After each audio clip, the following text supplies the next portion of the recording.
Aloha, I'm Stan Cox II, professional photographer, author, speaker, and instructor.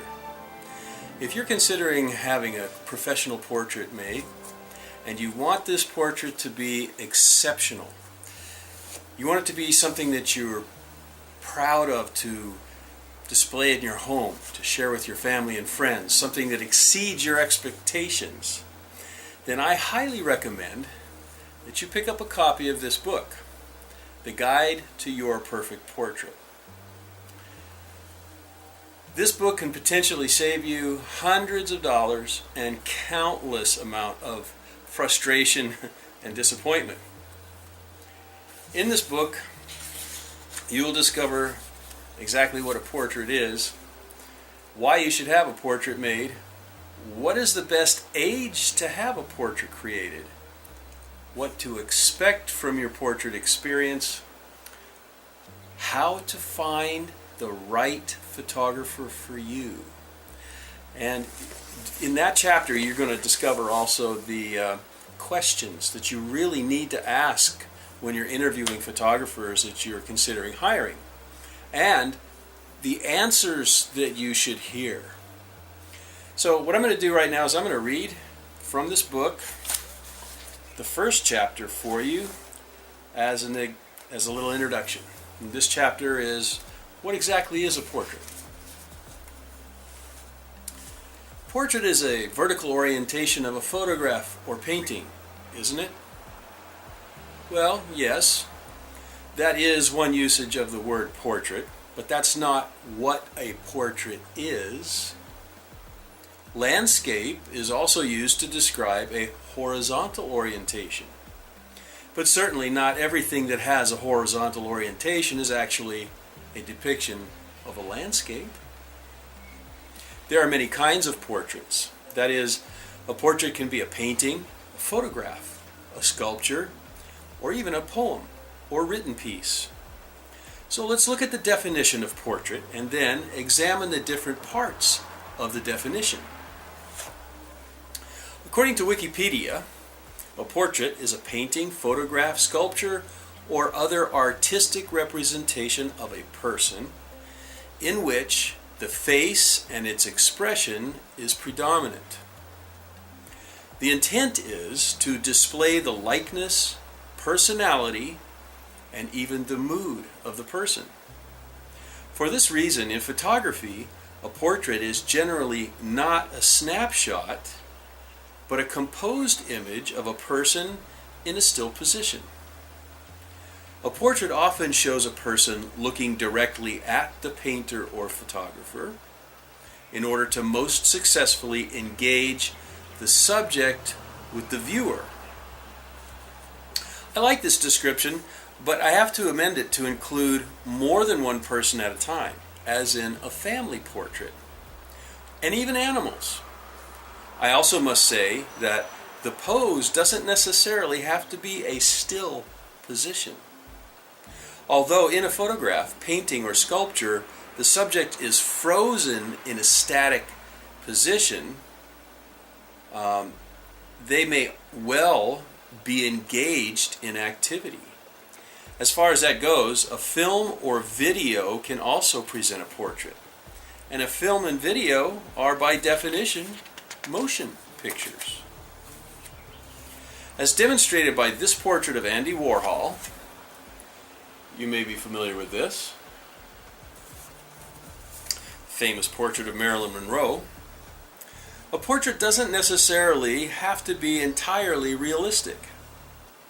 A portrait may be artistically interpretive or even impressionistic, as I would describe this portrait of Marilyn Monroe.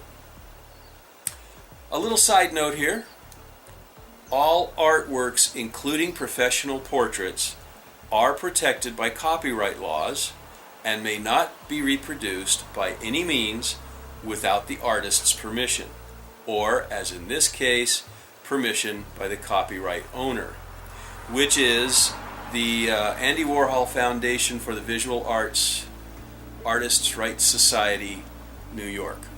Thank you very much for the use of this portrait in my book. Parameters. Let's examine the various criteria that make a portrait.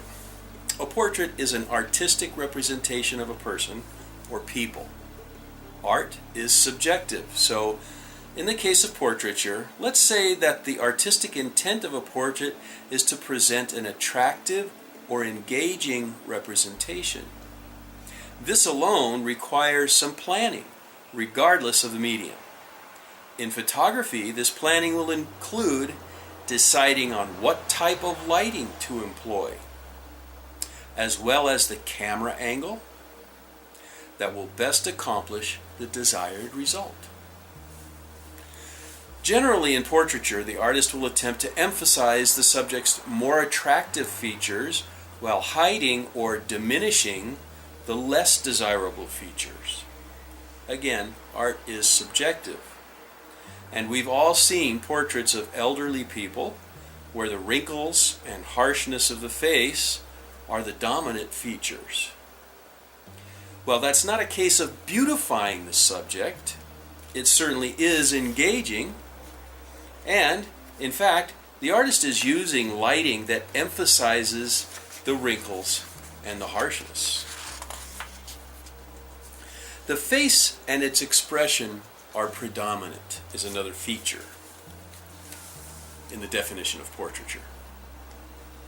The reason for this is because, as the eyes are the windows of the soul, the face and expression are the means of silent communication of the personality, mood, and emotion of the person.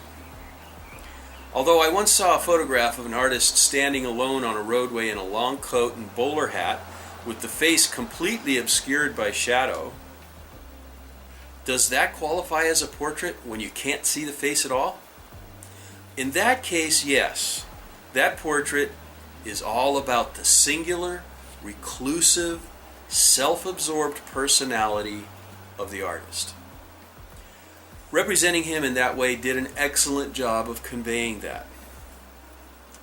However, in most cases, in order for a portrait to be successful, the face and its expression must be featured.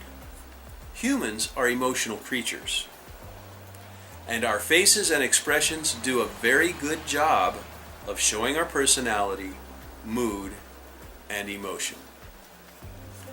Okay, there's a few more pages here in the first chapter. I'm not going to read the whole thing, but that'll give you a kind of an insight into the things that are discussed and the points that are brought out. Hopefully this book will be a great reference source for you as to be able to keep by your side, to refer to as you're researching the right photographer for you. You should have that chapter open to how to find the right photographer with the questions and answers you should hear. So when you are interviewing photographers, you know what to ask and you know what you should hear. Anyway, as I said, a few dollars invested into this book can save you lots of dollars and frustration when trying to have a great portrait created. So I highly recommend it. I wrote it. Anyway, it's available at Amazon.com, CreateSpace.com, BarnesandNoble.com.